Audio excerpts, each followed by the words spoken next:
everybody. It's Emily Kaufman, the travel mom, and it's time for more travel talk. So I love wine. I always have enjoyed it. And to be honest, I didn't know much about it before. So I teamed up with Sonoma County Tourism to do a wine tasting basics series. It's called Wine 2-3, where I learned all about tasting wine and the winemaking process and some of those wine words I didn't know anything about before. And through that process, I was able to meet Kim Stare Wallace. She's the owner of Dry Creek Vineyards and a wonderful woman and a dear friend of mine. Kim, I'm happy to have you here today. I am so excited to be here with you today. And where are you talking to me from? So I'm in the middle of our tasting room. Right behind me is the back bar in the tasting room. And normally on a Friday, it would be pretty full of visitors, but today it's just the two of us. So it is the two of us, and I'm excited that it's the two of us because you're going to go through some of the basics of wine tasting with us. And the first thing that seems kind of simple and most people probably don't even think about is the glasses. What can you share about that? So the glass is actually one of the most important things. And I think people get confused. You know, they think they need a big glass or a fancy glass. And the truth is you don't need a big or a fancy glass, but you do need a glass that allows you to properly swirl. So it can't be so small and closed in that the aromas of the wine don't open up when you swirl it. So the purpose of a good glass is to be able to swirl and open up the wine. And you can get a good wine glass these days, you know, pretty much anywhere. What you don't want is those little tiny glasses that have the thick lip around the edge. And sometimes people have those left over from the 1980s in their cupboard. So get rid of those and get a good wine. Confession, I do have those left over in my cupboard from the 1980s. I got married in the 80s and that's what we got. I think they're much better suited for water goblets, to be honest. Right. So I did go to the home goods store long before we were in quarantine and isolation, and I actually bought a box of these. Perfect. There were 4 in it for $6.99. So you don't have to spend a fortune on wine glasses to have a decent wine glass. Also, you don't have to spend a fortune on wine to have a great wine tasting experience. And I understand that you have 3 different wines we're going to go through today. We do. We have 3 of my personal favorites and definitely 3 flagships of our family winery. We have our 2018 Fumé Blanc and the 2018 Heritage Vines Zinfandel, which I think you already got into last night. Confession, it was everything I could do not to finish this bottle so we would have it to taste. This is definitely my favorite wine. It is. It's delicious. And then the third wine is also a red wine. It's the 2017 Mariner. We call it the Mariner, and it's our flagship Bordeaux blend. So I'm excited to share it with all 3 of the wines with you. One of the things I also was hoping we could just chat really quickly about are sort of 3 basic things that I think are important when we're starting to drink wine or when people are drinking wine. And I know when I first started drinking wine, nobody really explained it to me, but I just want to talk about the swirl, right? So you're starting with the white? Yeah, I'm going to start with the white. Is that intentional? Do people start with a white wine when they're...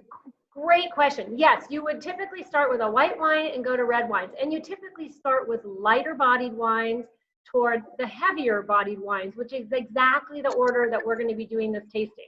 Okay, so, I'm gonna do the same as you. So I'm pouring my same thing that you have. So pour, is that about a 2-ounce pour, Emily? Yeah, probably about 2 ounces. So just pour it in your glass. And the first thing that you want to do is really swirl it around. And sometimes people get, worried that they're going to spill, and you really won't, particularly if you have the right glass. You can also swirl it by putting it on a flat surface like a table and just swirl, swirl, swirl. The whole purpose of swirling is to oxygenate the wine or allow oxygen to open up the aromas, or what we also call the bouquet. So basically how it smells. The more you swirl, the more pronounced the aromas will be. So really important to do some swirling, and that's true for white wines or red wines.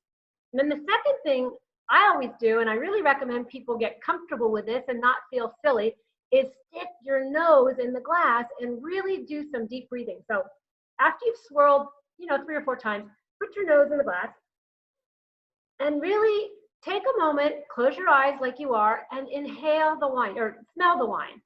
And when you do that, particularly if you can kind of center yourself and calm yourself, you really begin to smell different attributes of the wine that are inherent in the variety. So our Fumé Blanc, that's what this wine is 100% Sauvignon Blanc.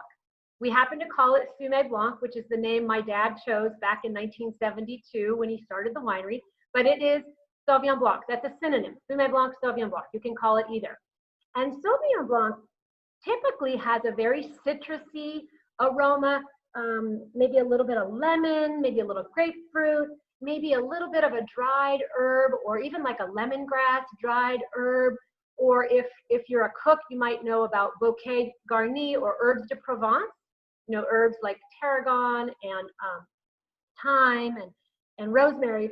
And Sauvignon Blanc has those aromas, those characteristics naturally in the grape. That's how it's described. And so even for me as a novice, when I was doing that, putting my nose way in, I was worried you were going to ask me what I smell, and I was going to give you the basic answer of citrus.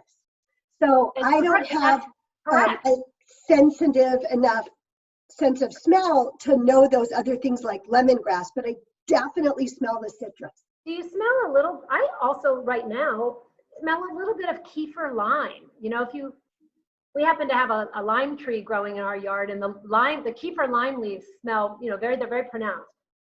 Anyway, so this Fumé Blanc is bone dry. So when I say that, that means when we say dry, it means it has no residual sugar. So it's not sweet. It's very crisp, very refreshing. It's very zippy.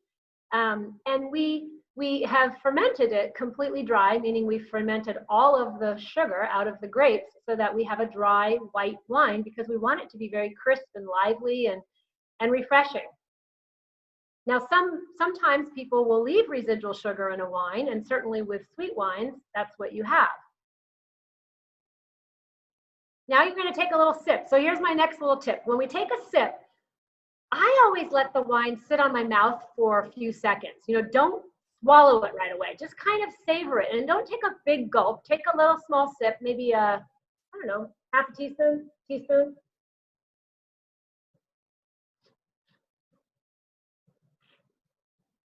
And one of the same things you want to try to do in your mouth is to aerate the wine, which is hard to describe without us being directly in front of each other. But if you can imagine putting the wine in your mouth and then sort of swishing it around and almost opening your mouth a little. And you're trying to bring in a little bit of air. You have to be careful. Is that when you make sort of a little slurping sound? Yeah, you make the little. You make the little. Put my face right up there and give it a try. Perfect. It's perfect. And the reason why you're doing that again is to aerate or open up the wine so that you have more of a sensation of the flavors. And, you know, instead of taking the sip and immediately swallowing it. So you know when you drink beer, how you drink it and you swallow it right away. Well, with wine drinking, it's a little more of a slow process, and you want that wine to sit on your tongue and sit in the back of your mouth and then swallow it. And you should, if it's a really great wine, have a nice long sensation, you know, in the back of your palate. And of course, it depends on which wines. With a crisp white wine like this, you know, you won't have quite the length, because a red wine, a bold red wine, will have a longer, more structure and a longer, you know, perception on the back of your palate. But I just love it. When you're doing the swirl, backing up a bit, sometimes people hold up their glasses and they look at it after the swirl. Is that a meaningful step? It actually is. And you know, at first you think, what are they doing? It's kind of silly. Well, in fact, they're looking at the viscosity of the wine. So sometimes with wines, like even here with this Fumé Blanc, when I stop swirling it, I start to see what we call legs, or the sort of the coating or the inside drips on the glass. And you can see it's very beautiful. I mean, I'm actually looking at it right in front of a window, and it's almost like an artistic pattern. That indicates the amount of viscosity in the wine. And so certain wines, for example, a Chardonnay that would be aged in oak would tend to have a little more viscosity than this wine, which is stainless steel fermented with no oak aging, because we want it to be very crisp and refreshing. But yes, so when you're swirling and you're looking at the wine, you're looking at the what we call legs or viscosity. So what are the steps that are different? How would we approach a red wine differently than we would a white wine? Yeah, that's a great question, Emily. I approach them exactly the same. I do the same thing. I might use a larger glass. I would say that would be one maybe potential difference for a red wine, but you don't have to. So I'm going to go through the motions with. Let's go to the Heritage Zin. So same thing, you're going to swirl, right? You're going to do that. You're going to take some nice deep breaths and smell the wine. And really, the trick with wine, I think with smelling wine, is to really put your nose in the glass. Sometimes people kind of don't want to do that. They just do it on the outside. But I try to put my nose right inside the glass. And with that, I am picking up all kinds of, a little bit of raspberry, a little bit of blackberry, and picking up a little bit of a spicy tone, which is very much a part of Zinfandel. So Me too. Like coriander and maybe a little bit of cinnamon and maybe a cardamom spice and actually a little bit of pepper, like white pepper. Yeah, it's kind of interesting. I don't want to say it burns my nose, but I can actually feel the pepper up in the nose. And that's one of the wonderful things about Zinfandel is it has that wonderful spicy characteristic. I absolutely love Zinfandel, and this is our heritage vine Zinfandel. And I will admit, it is one of my personal favorites. I'm so proud of this wine. I drink it a lot, and lately I've been drinking it more. Me too. So moving to the tasting it, I'm going to. Same thing. Try to keep it in your mouth, kind of do what you're doing, sort of swish it around, don't cough. I'll put it in the back of my throat. You have to be a little careful, but people will get the hang of it. But when you do that, again, you're opening up the aromas, the flavors on the palate, and you'll notice with time, the more we swirl and the more the wine opens up, the more it changes. And that's the real beauty about wines. I love that about wines. Have you ever had that experience where you pour a glass, and it's kind of closed in and you can't really smell much, and it seems fairly simple, but then with some time, opening, swirling, maybe 15, 20 minutes later, the wine has completely changed, and that's because the wine has opened up. That's what I was just going to ask you. Is that what people refer to when they say definitely? So one of the things that I love about Zinfandel, I always feel a little nostalgic when I drink our Zinfandels, well, any Zinfandel, because it's the only grape that is considered America's heritage grape. So Zinfandel is only really grown in America.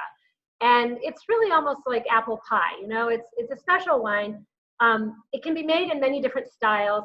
We like our particular Zinfandels, I would say on the more, I don't want to say low alcohol, but on the more moderate alcohol side. There are some Zinfandels that stylistically are very high in alcohol. Those are very difficult to pair with foods, and they tend to be difficult in terms of aging. I like mine to be a little bit more elegant with good acidity and really beautiful balance. So of course, I'm a little maybe biased here, but I love this wine. Well, I'm on board with you as well. So you've used some words, and I really want to encourage people to check out at the Sonoma County tourism site, Wine23, because one of the videos we made is all about wine terminology. We go in depth on some of these wine tasting basics, but we have limited time today, so we can't really go much deeper into it. I'm a huge fan of Dry Creek. Kim, where can people find out more and actually purchase wine from you? Well, of course, on our website, drycreekvineyard.com. We are still shipping wine, and for anybody that's located here in Sonoma County, we can actually do curbside deliveries. And I would encourage everybody to consider joining our wine club as well. And we, of course, have a special promotion for your friends and family for the next couple of days, that they are going to be wine club members for a day with special additional discounts. Well, thank you, Kim. I enjoyed learning more about wine with you. I hope that we can come on together and talk a little bit more. And I want to raise my glass to you. You too. And let's toast to better days and everybody visiting Dry Creek in person when the time is right. Hear, hear. Cheers. Cheers, Kim. Talk to you again soon. Bye-bye. Thanks, Emily. Thank you.